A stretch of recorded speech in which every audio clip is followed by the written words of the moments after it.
Hello, everyone. Welcome to Celsius 233, your go-to place for fiction book summaries. Today we will journey through The Last Letter from Your Lover by Jojo Moyes. The Last Letter from Your Lover by Jojo Moyes, published in 2011, is a poignant dual timeline romance that intertwines a 1960s love affair with a modern-day journalist's quest to uncover its secrets. The novel explores lost love, second chances, and the enduring power of written words. Through a series of evocative letters, it tells the story of Jennifer Stirling, a woman trapped in a loveless marriage, and Anthony O'Hare, a passionate journalist, both of whom must navigate the constraints of their time. Decades later, Ellie Haworth, a journalist in 2003, stumbles upon their correspondence and is determined to reunite the lovers, leading to revelations that challenge her own romantic choices. Plot summary. In October 1960, Jennifer Stirling wakes in a London hospital, her mind a fragmented puzzle of images and sounds. A car accident has erased her memory, leaving her a stranger to her own life. The man at her bedside, Lawrence Stirling, is her husband, or so everyone tells her. His visits are dutiful, his manner composed, yet she feels no flicker of recognition, no warmth. The house she returns to is grand, filled with fine clothes, polished furniture, and photographs of a woman she struggles to remember. As she moves through the days, the pieces refuse to fit. Conversations hold gaps she cannot explain, and an unshakable emptiness lingers in her heart.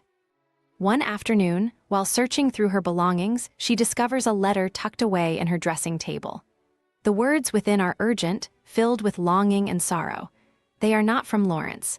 They speak of love, of a choice, of a moment in time when she had been on the precipice of something extraordinary. The signature at the bottom is a simple initial, B. The past returns in fragments.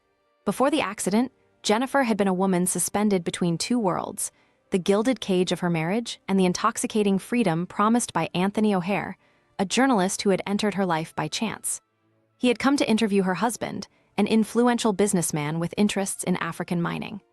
Their first encounters had been filled with quiet disdain, but beneath Jennifer's composed exterior lay a hunger for something deeper, something real. Anthony had seen it, had drawn it out of her with his sharp words and unexpected kindness. Their meetings became clandestine, their exchanges laced with unspoken desire. Letters passed between them, words spilling onto pages when spoken confessions felt too dangerous. He wrote of the way she laughed when she thought no one was watching, the way her fingers hesitated on the edge of a decision. She wrote of the emptiness she lived within, the hollow shell of a marriage where duty outweighed passion. When the world beyond their stolen moments pressed too close, they planned to leave. Anthony waited at the train station, the seconds stretching into eternity as he imagined their life together. But Jennifer never arrived. The accident had changed everything. The memory of their love had been wiped away, and in its absence, she had been guided back into the life she was meant to have, the obedient wife, the hostess, the woman whose silence was expected. The letters, hidden away, had waited for her to remember.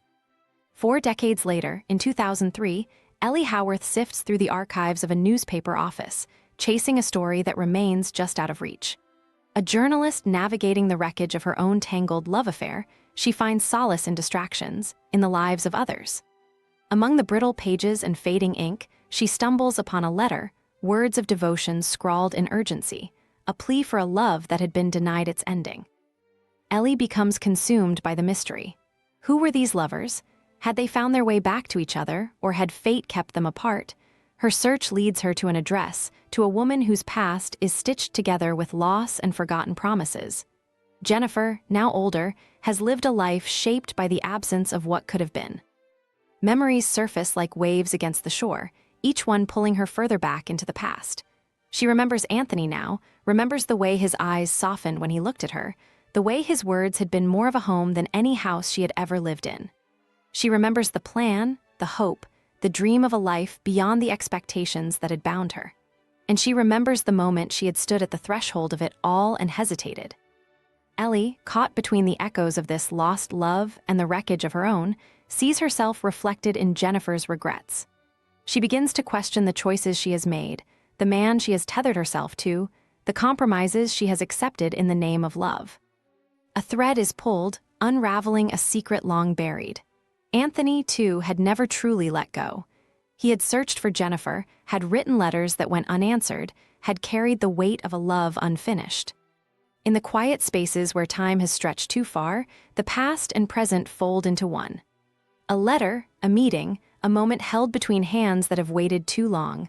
Love, once lost, dares to ask if it can be found again. Hope you had fun. There's more where that came from. Explore other books by Jojo Moyes. Find them below or search Celsius 233.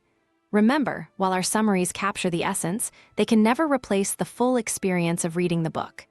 If this summary intrigued you, consider diving into the complete story, buy the book, and immerse yourself in Jojo Moyes' original work. Bye-bye, take care, have fun.